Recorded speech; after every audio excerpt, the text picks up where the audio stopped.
passo a palavra agora para a professora Mônica Botelho.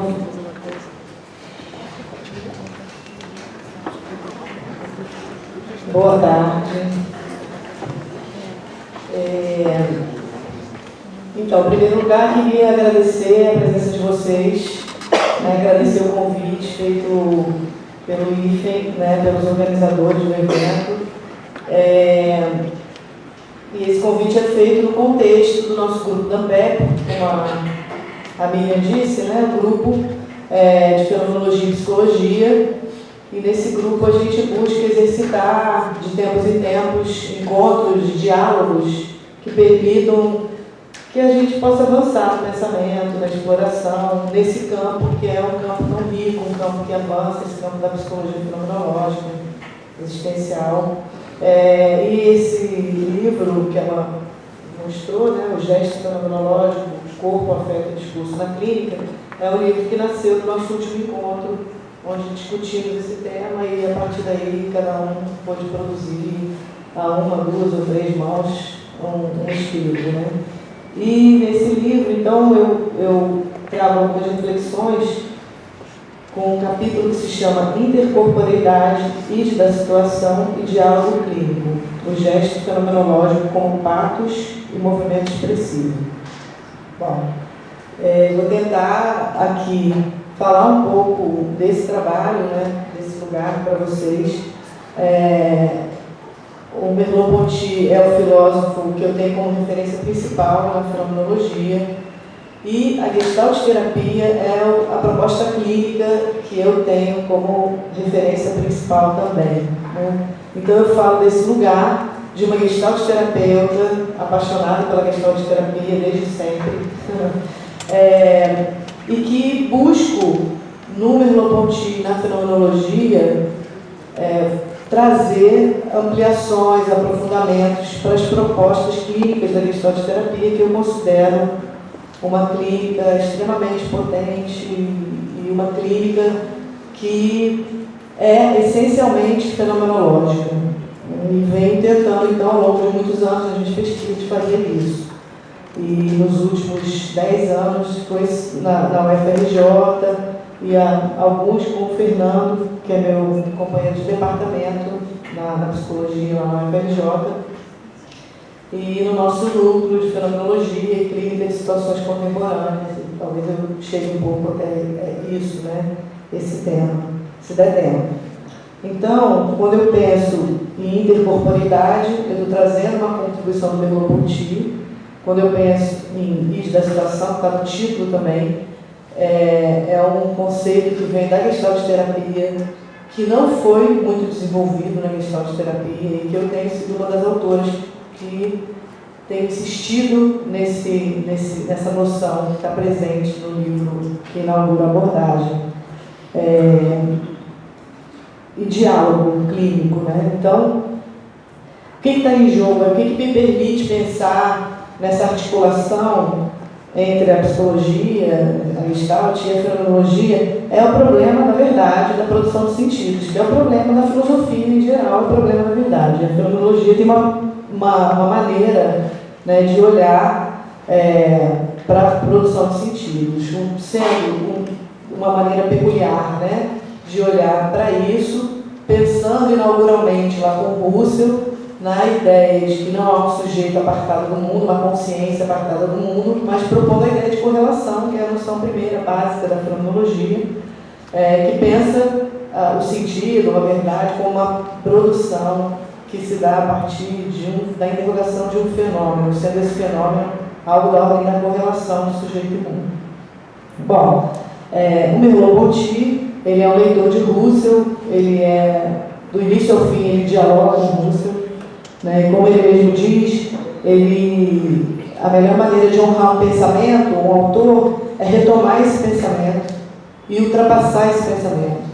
E não repetir o pensamento, mas pegar o pensamento e avançar a partir dele, mantendo esse pensamento vivo. Essa é a única maneira de manter esse pensamento vivo. E ele faz isso com o Russell o tempo inteiro, e ele faz isso com ele próprio. Ao longo da obra do Merleau-Ponty, eu não gosto de dizer que tem o Merleau-Ponty primeiro, o segundo, o terceiro, mas ele próprio pensando, assim como Sartre, que os filósofos tendem, né, a isso, ele vai se interrogando e vai torcendo o próprio pensamento e formulando novas ideias. Então, nesse percurso do Merleau-Ponty, ele fez um diálogo com a psicologia sempre. Em todas as grandes obras, em vários textos, ele dialoga com a psicologia. Né? E o que está no centro do pensamento dele é a tentativa de ultrapassar o problema do dualismo, né? De posições dualísticas, intelectualismo, empirismo, mente, corpo, enfim. Ele entende que tanto a filosofia quanto a psicologia precisam superar esse problema. E ele vai assumir, então, o corpo como seu referencial principal, a percepção, o corpo, os fenômenos pré-reflexivos que permitem, então, pensar de uma maneira diferente nas dimensões que são separadas, né? O corpo e a mente separadas, que são vistas separadamente, para pensar, então, em como não tratá-las como dimensões separadas, onde uma domina a outra, mas pensá-las como estrutura. Eu vou falar disso um pouquinho mais para frente. Bom, então, a questão do corpo e do corpo como gesticulação, como movimento expressivo, que nesse movimento expressivo pode ser compreendido como uma fala conquistadora, uma fala que fala o que não foi dito, como uma fala falante, uma fala instituinte. Essa ideia é central para o Merleau-Ponty, de certo modo ela é central também para a gestalt-terapia, vou tentar mostrar isso. Né? E para o nosso argumento aqui hoje é muito importante essa ideia, né? Da gesticulação como então uma expressão que dá um esboço de sentido ainda não tematizado para a situação. Então, o gesto a gente entende como um movimento expressivo que emerge de um campo ou situação originário, onde sujeito e mundo não estão diferenciados. Então, eu proponho uma certa indiferenciação, e uma indiferenciação não é um desmanchamento, uma mistura. Né? A gente está pensando no sentido, está pensando na relação do sujeito com o mundo e na relação da produção de sentido. Então, estamos falando de um momento de indiferenciação que no pensamento do Merleau-Ponty aparece na ontologia da carne muito claramente, com a noção de carnalidade, de carne e de intercorporeidade. Tem um outro filósofo que eu não vou trazer aqui hoje, mas que está no texto um pouquinho, e tem um outro texto que vai sair aí onde eu falo mais dele, que é o Strauss, o Levi Strauss, que ele é um psicólogo, na verdade, fenomenológico, é uma referência na psicopatologia, mas ele vai falar do pático, do patos, né? Da ideia do patos como sentindo, que ele se recusa a falar de sentir, porque ele também quer combater essa ideia dicotômica, e ele não deseja pensar nessa relação mecânica do sujeito e do mundo como estímulo e resposta.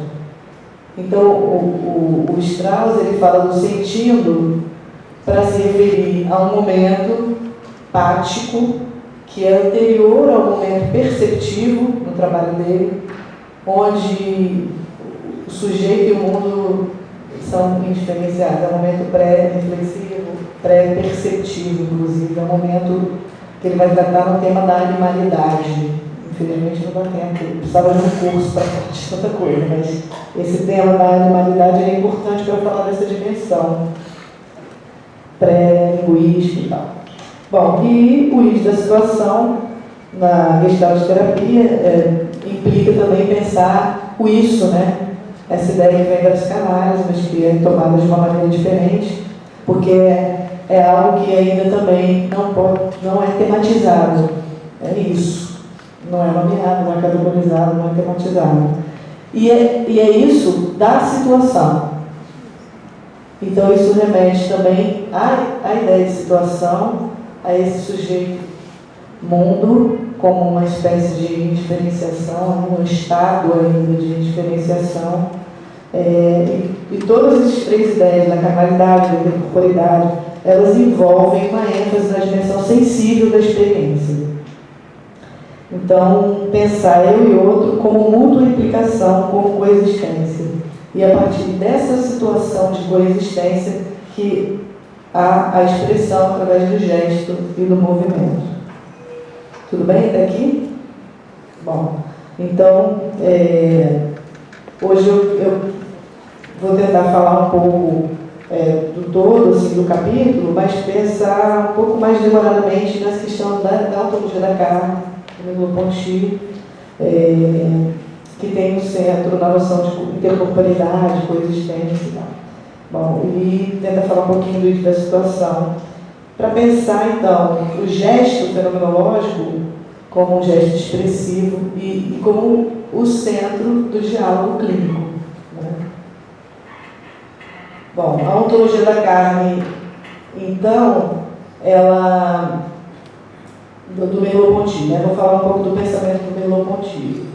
Bom, como eu disse agora há pouco, uma questão que percorre o trabalho dele todo, que eu acho que é uma questão de método, né, de pensar o que é o filosofar, como é o filosofar, ele faz o tempo inteiro movimentos para sair das relações dicotômicas para as relações estruturais, ou de campo, pensando estrutura como esse campo que se forma, né, essa configuração que se forma a partir do encontro sujeito e mundo. Então,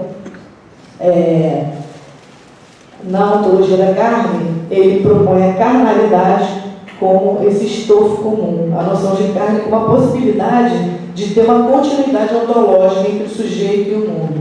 É a última solução que ele propõe. Ele morre antes mesmo desse livro ser publicado, ele morre em 61. Mas ele deixa esses escritos que viram um livro que se chama Visível e Invisível. Mas antes disso, né, antes de apresentar essa última versão, ele vem lá na filologia da percepção, propondo com a ideia de percepção essa solução para essa separação do sujeito e do mundo. Mas entre as duas obras, né, a Fenomenologia e o Visível e Invisível, ele tem um período que é justamente o período dos anos 50, um período de grande efervescência, um período do trabalho com a política, com a história, com a natureza, é um período muito fértil, onde ele dá vários cursos, né, na Sorbonne, no Colégio de França. Então, durante esses cursos, existe um curso específico, que é o curso sobre a instituição. Esse momento é o momento onde o Merleau-Ponty olha para trás e diz: ainda não consegui dar a solução na fenomenologia da percepção. Então é o momento que ele faz um movimento muito mais intenso, que já existia lá, para o campo intersubjetivo. Né? Ele vai fazer um movimento muito mais intenso para pensar o intersubjetivo. E por isso ele precisa pensar a história, ele precisa resolver os problemas. E qual é o principal problema que ele tem que resolver? A questão do código, né? A questão da noção de constituição pela consciência. Então, ali ele tem um problema para resolver, que ele considera problema a ideia da intencionalidade como constituição pela consciência. Ele tem um problema lá. Enfim, tem várias discussões em torno disso, vou só apontar aqui. Esse é o problema de fundo, né? Que ele tenta resolver. Então, nos anos 50, ele lida com a ideia de instituição. É uma ideia que ele traz para pensar. Essa ideia permite a ele, né, superar uma concepção que estava no código, na noção de constituição, uma concepção da natureza como positividade. A natureza como uma positividade, um ser pleno, plano, uma coisa em si, e a consciência como imaterialidade, negatividade, puro nada. Isso implica a questão da temporalidade, porque no modelo da consciência constituinte, essa temporalidade imanente à consciência, ela torna as diversas temporalidades incompossíveis e forma um sistema de exclusões recíprocas. Ou seja, se eu penso o mundo, né, o sentido como constituição pela consciência, de certo modo eu fico preso numa temporalidade inerente à consciência, então eu fico preso numa espécie de subjetivismo. Então, quando ele propõe a noção de instituição, ele tenta dar conta de superar essa instantaneidade da consciência que é sintética, que sintetiza instantaneamente um sentido, que completa o objeto, né? E ele tenta, então, migrar, e ele está já conversando de uma outra maneira com o Bergson e tal, e ele vai, então, passar por uma proposta de duração. A temporalidade da instituição não é a temporalidade da consciência. Ela pode ser retomada por outro, ela dura. Ela pode ser retomada por outro e pela própria pessoa na expressão. Então, a partir daí, ele vai pensar a carnalidade como um estofo comum e vai pensar a filosofia não como uma busca de uma verdade prévia, mas como uma realização de uma verdade. Então, essa ideia da expressão como uma instituição, ela descentra o lugar de criação do sujeito e centra ele no mundo intersubjetivo de uma maneira radical. E isso que é criado é inacabado.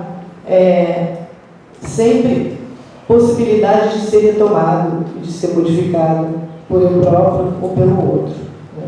Bom, então a filosofia é a realização de uma verdade, né? E o solo originário da expressão não é mais a natureza, entendida como positividade, como um mundo que é em si, que a percepção visa esse mundo ou esse outro, né? O solo originário, a ideia dele, o solo originário é aquilo que não é instituído. É uma outra ideia de natureza compreendida como aquilo que não foi instituído como o mundo do silêncio. Ele vai dizer como um mundo mudo, onde nada foi ainda dito, né? E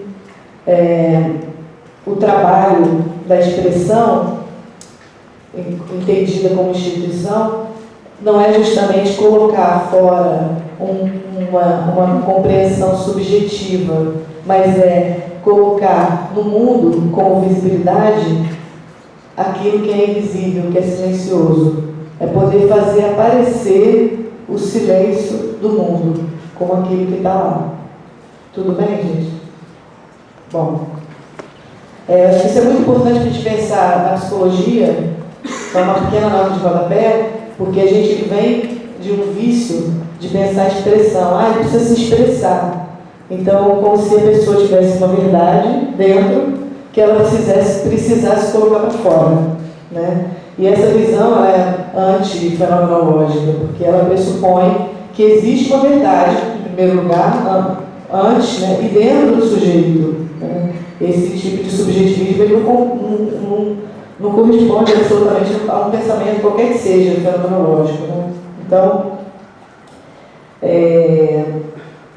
aí tem um detalhe que é importante para a gente pensar, que o Renaud Barnard vai chamar a atenção. Se a gente pensa, então, a partir dessa ideia, né, da natureza como o mundo do silêncio, a epoquê, ela não é mais suspender a atitude natural, mas a epoquê é explicitar isso que já está presente, como não simbolizado, não dito, não expresso, mas que já está aí, né? E o Merleau-Ponty, no texto O Filósofo e Sua Sombra, ele vai, de fato, falar isso, né? Que a experiência implica que é impossível uma redução completa, né? Que a experiência implica uma fé primordial, que é a orgal, e a ortodoxa, uma opinião originária. E elas não podem ser reduzidas. E é desse modo que ele consegue, assim estou falando de uma maneira bem superficial, neutralizar o nada como prévio da tese da existência e combater a ideia de negatividade, né, que era caro a ele esse propósito. Bom, então, pensar esse breve como aquilo que está aí, invisível e silencioso. E a abertura ao ser, né, e a verdade, um filósofo que ele busca a evidência, mas é sempre numa posição ambígua, porque não existe evidência clara. Então, na abertura C, ao ser, agora se dá com fé perceptiva. E é fé perceptiva. Ele vai dizer fé tecida de incredulidade e não fé. Né? Porque a ideia de fé ela vai colocar em jogo, né, essa ideia de que eu não posso ter uma verdade absoluta, porque eu não sou uma consciência que pode sobrevoar o mundo. Então eu compreendo o mundo e compreendo o outro de dentro dele, né, nessa relação com o outro. Então ele fala do movimento do filósofo como aquele de cochear, né, de mancar, entrando na verdade, saindo da verdade, entendendo e não entendendo mais. Um pouco nessa ideia de uma impossibilidade de controlar, de compreender o mundo completamente, de sintetizar o mundo na consciência. Bom, então, ele, no livro Visível e Invisível, ele vai tratar da fé perceptiva, dizer que a gente participa do mundo como corpo, né? que a gente participa como corpo da carne do mundo. E o mundo é um mundo espesso. Então, a imagem um pouco, ele vai tirar essa ideia de que o mundo da natureza está lá, na minha frente, pleno e plano, ou, enfim, em volta de mim, mas está lá. E que eu não percebi o mundo, para tentar entender a ideia de que embaixo, no fundo, antes, tem essa dimensão, o mundo é espesso, né? O mundo não tem mais uma relação frontal, mas uma relação vertical, uma relação de profundidade. E essa profundidade do mundo é a invisibilidade. Então o mundo tem uma dimensão próxima e visível, uma dimensão profunda e invisível, né?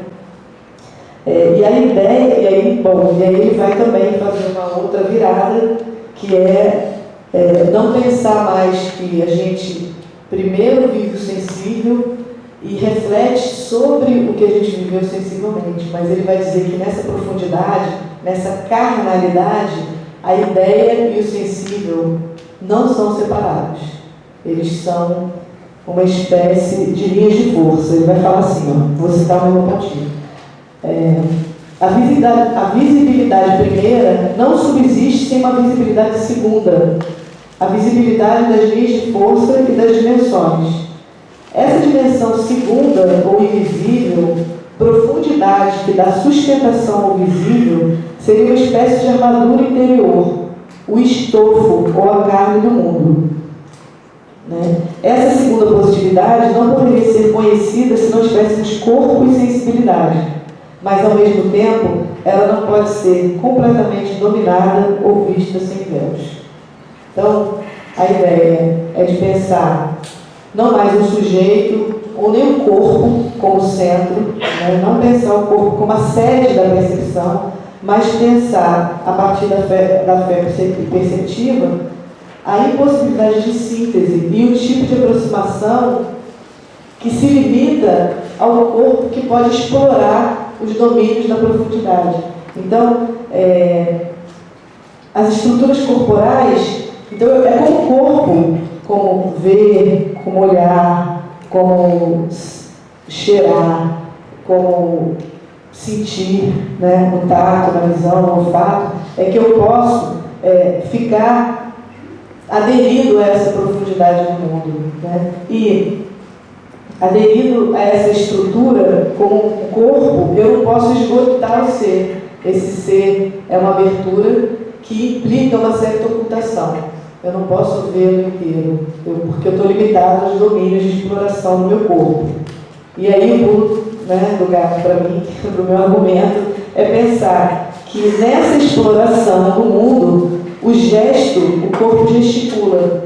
E é esse gesto que não é separado desse sentir, dessa exploração corporal, mas um gesto que compõe o corpo um movimento que pode expressar espontaneamente. Então, esse gesto corpo promove, cito Merleau-Ponty, a figuração no visível da tomada de consciência, ele vai botar entre aspas, tomada de consciência invisível. né? E aí, acho que é bem importante a gente entender isso, né? De que essa tomada de consciência invisível, a gente não pode pensar nela como subjetivamente, como inconsciente de um sujeito, né? Tem uma nota de trabalho dele, de 59, onde ele faz alusão ao problema do outro, justamente, e ele nos convoca a dar importância, para além das pessoas, aos existenciais segundo os quais nós compreendemos as pessoas.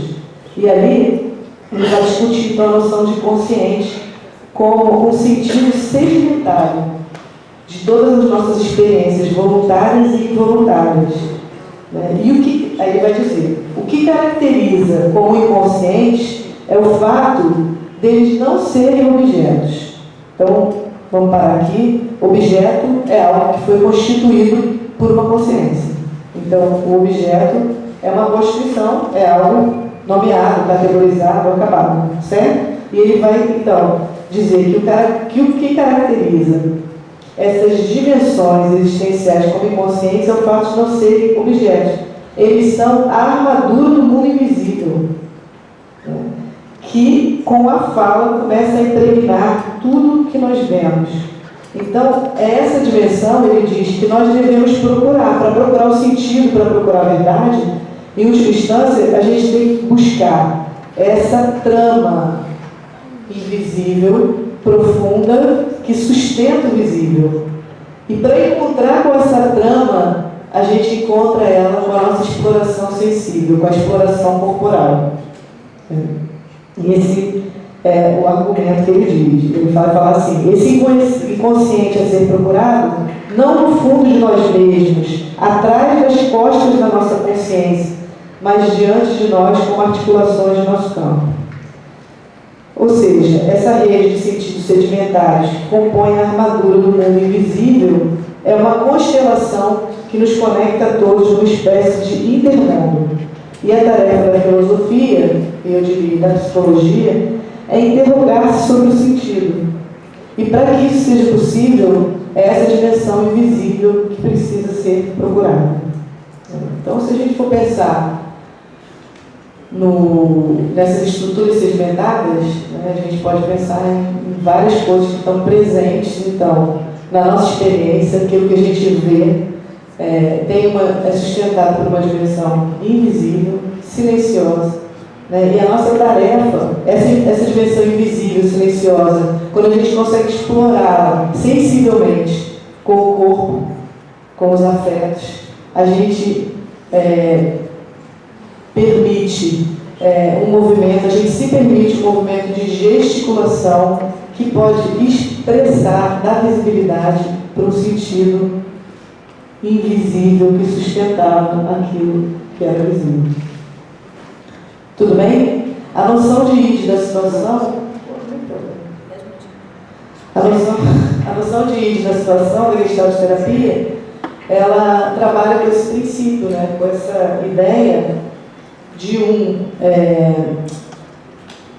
uma dimensão, né, que eu comungo, isso que não é dita, e ela é o ponto de partida da intervenção clínica, do trabalho clínico. Né? Ela que sinaliza o ponto de partida desse diálogo. Então, eu vou dar um exemplo dessa clínica, né? Eu trabalho como eu falei com vocês, com essa perspectiva da clínica, e a perspectiva, então, a partir do corpo e desse diálogo intercorporal, que é dado a partir do id da situação, a tarefa é a gente encontrar com essa rede invisível, com essa rede invisível, mas que produz maneiras de ver, de sentir, de agir. E essa dimensão invisível, ela está envolvida com a dimensão histórica também, com a dimensão sócio-histórica do mundo. Ela é uma dimensão compartilhada, porque essa carne, esse estofo carnal, ele nos conecta a todos. Né? Semana passada eu falei de um trabalho, falei em outro congresso, da questão da história, né? Da questão da política, trazendo o argumento de que o trabalho clínico é um trabalho clínico que parte dessa premissa é um trabalho extremamente político, porque ele busca, ele não trabalha como sujeito individual, interiorizado, ele pensa nas subjetividades, né, e nos sentidos a partir dessa rede de sentidos, de linhas de forças, de dimensões que são instituídas, que não são produzidas por um sujeito, mas que são instituídas. E ele considera essa possibilidade de liberdade do sujeito, que é uma liberdade em situação de expressar, de ser uma espécie de veículo, né? De manifestar, expressando algo que não é dele, interno, mas algo que está presente nessa situação. Né? E assim dá visibilidade para aquilo que está invisibilizado. Né? Então, eu vou contar para vocês, no meu trabalho clínico, eu sou da psicologia, trabalho com extensão, com atendimento clínico e gestão de terapia, na nossa clínica escola, trabalho com extensão universitária, trabalhei durante 7 anos aqui, na Mangueira, e atualmente a gente trabalha com um projeto que se chama Adolescer em Movimento, na comunidade numa favela do Complexo do Alemão e Ricardo de Albuquerque, uma escola. E eu vou contar para vocês, só para dar um exemplo vivo disso, né, desse manejo clínico, então, que parte desse lugar, dessa dimensão intercorporal, dessa dimensão onde eu não estou diferenciado como ego, como sujeito, dessa dimensão que todo mundo aqui compartilha quando está em contato com alguém, né, de uma dimensão sensível, não refletida. Então, a gente faz lá um trabalho que trabalha com várias categorias, corporeidade, espacialidade, temporalidade, e nesse dia a gente propôs um trabalho com os jovens.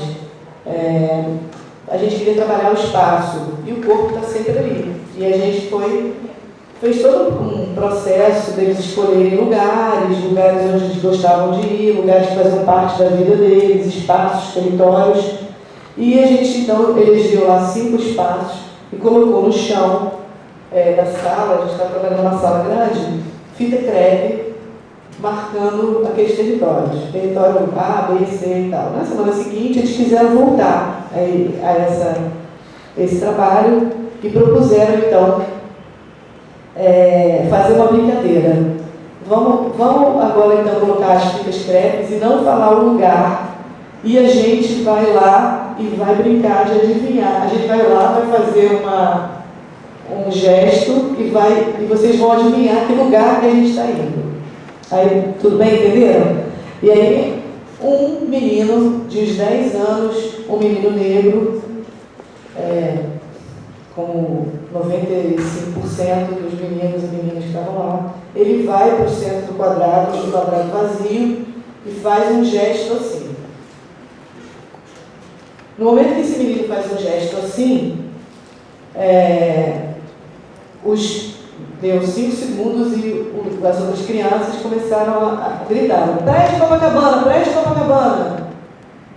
A gente, né, os estagiários, os psicólogos, enfim, nós ficamos assim: prédio Copacabana? Né? Como assim prédio Copacabana? Mas a gente ficou ao mesmo tempo muito impressionado porque eles imediatamente adivinharam o que era, né? E a gente perguntou: mas como assim praia de Copacabana? Ah, tia, isso é fácil. Na praia de Copacabana, roubando o colar do turista. E aquilo foi muito chocante para a gente, né? A gente ficou muito tocado, muito espantado, muito mobilizado afetivamente com aquilo, né? Com uma espécie de naturalização, né? E o nosso espanto, a nossa afetação provocou alguma coisa no grupo, porque a gente ficou justamente nesse momento onde a gente se encontrou com eles, numa dimensão invisível, né? Que era uma rede de sentidos já estabilizada, né? Que fazia com que eles próprios se vissem como ladrões, apesar de não serem ladrões. Entendem? Que forte que é pensar nessas dimensões de raça, de classe, de gênero, como dimensões que estão sustentando uma rede de sentidos, onde o próprio sujeito tem o próprio eu, a própria imagem, a própria distorcida, né? Então, alguns estudos pós-coloniais, decoloniais, têm falado um pouco dessa distorção da alteridade que a colonização promove, né? E eu acho que isso é importante para a gente ficar atento na clínica e para a gente discutir, né? Se a gente tivesse tempo, a gente poderia fazer uma longa discussão de que modo essa dimensão comum, anterior, é uma dimensão que está atravessada e que está sustentada na profundidade por invisibilizações, por silenciamentos e por distorções, né, que estão sustentando o modo como a gente vê, o modo como a gente sente, o modo como a gente age. Então, esse é um exemplo da clínica. Se alguém quiser me perguntar, na aula de perguntas, posso falar. E também, eu teria também um exemplo para dar da clínica mais individual, etc., para a gente tentar deixar essa ideia um pouco mais clara. Gente, é isso. Tá bom, né? Obrigada.